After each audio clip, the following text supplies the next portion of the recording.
Mejores, estamos de vuelta para dar cuenta de la última parte, ¿no?, de la estructura de la atmósfera.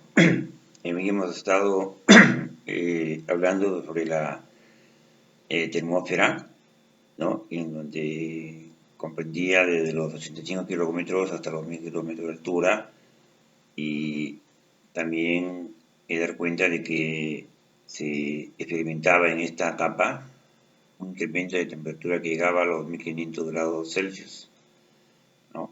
Y que también en ella hay dos capas, ¿no?, siendo dos de ellas más importantes, la subcapa de Appleton y la de Kennedy.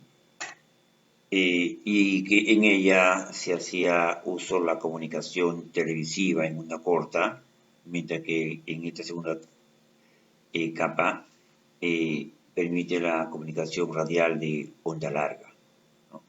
Pero, además de ello, también se da en la termósfera, también se da lo que es la aurora polar, ¿no?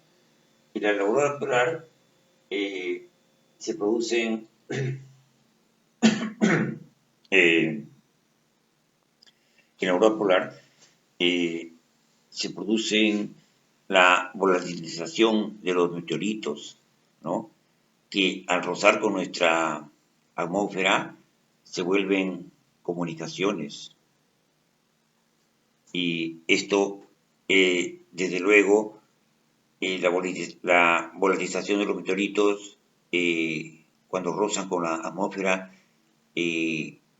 generan fuegos y al mismo tiempo también fenómenos como la lluvia de estrellas.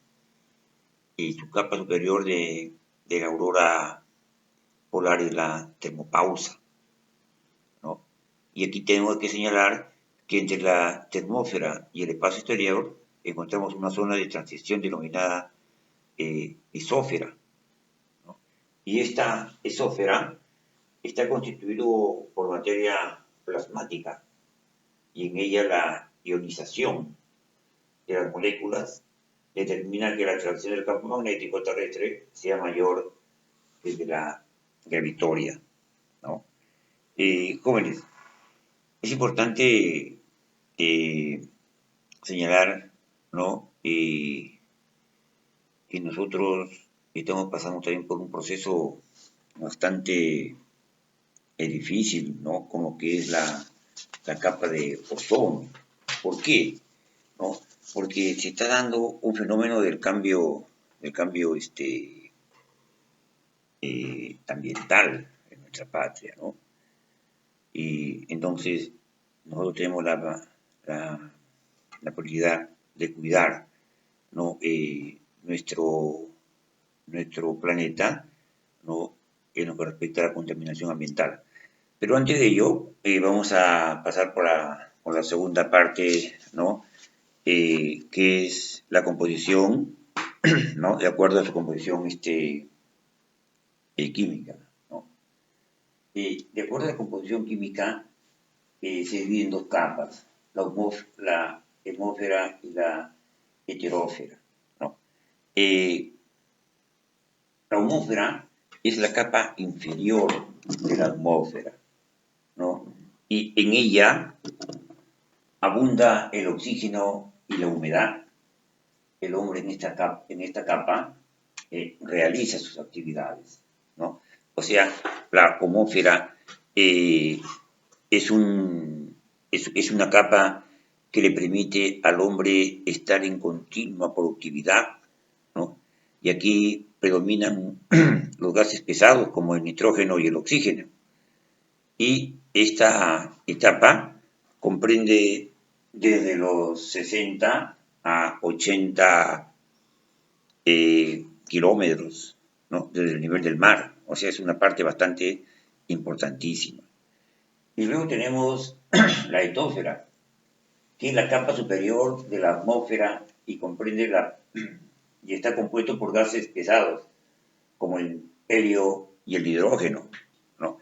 El helio es un gas bastante utilizado, ¿no?, pero que al mismo tiempo también comprende uno de los gases más pesados que hay dentro de la litosfera y comprende desde los 80 kilómetros hasta los 1000.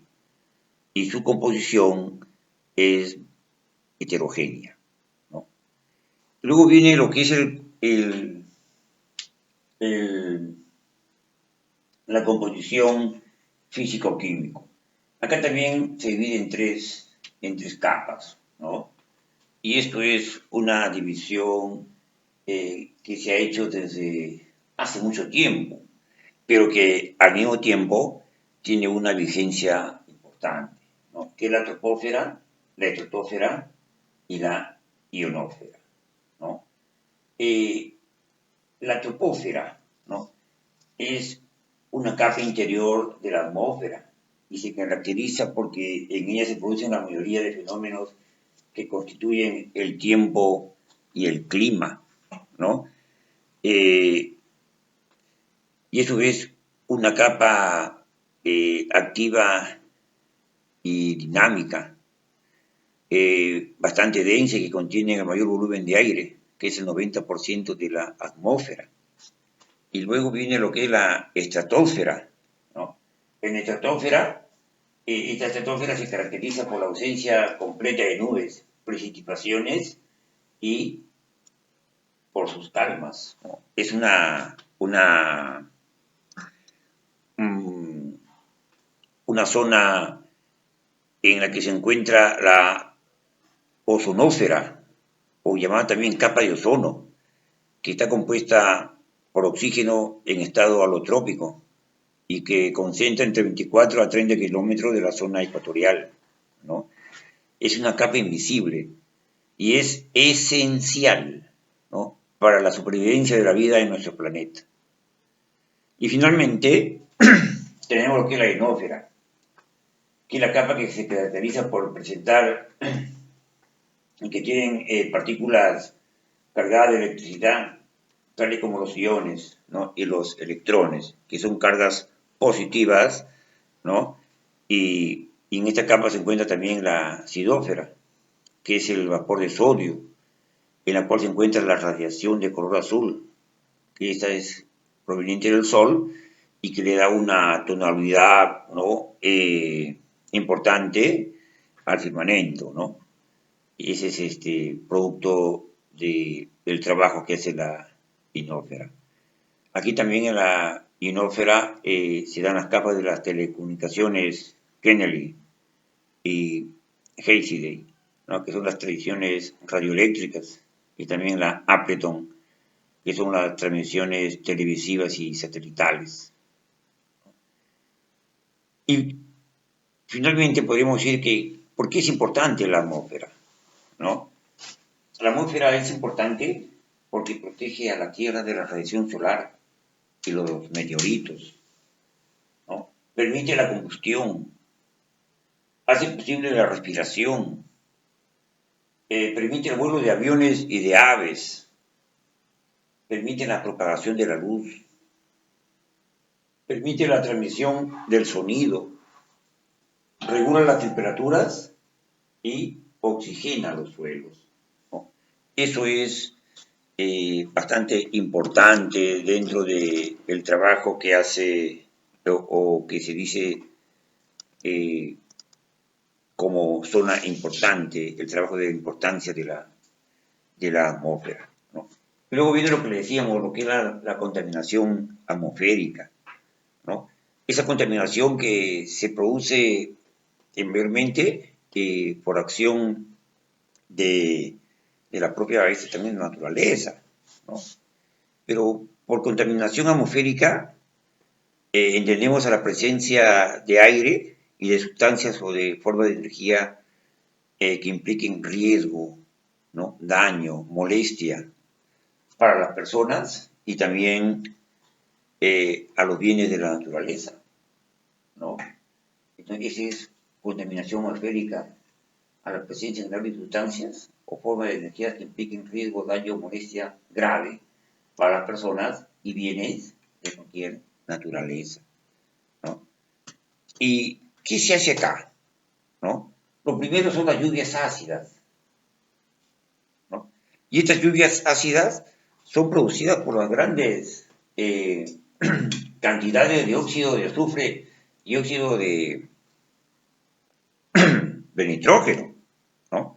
Que son vertidas en el aire y al reaccionar con el oxígeno y el agua de la atmósfera, y cuando se precipitan sobre la superficie terrestre en forma de ácido sulfúrico y ácido nítrico, con todas sus consecuencias en contra del hombre, de las plantas y de los bienes, ¿no?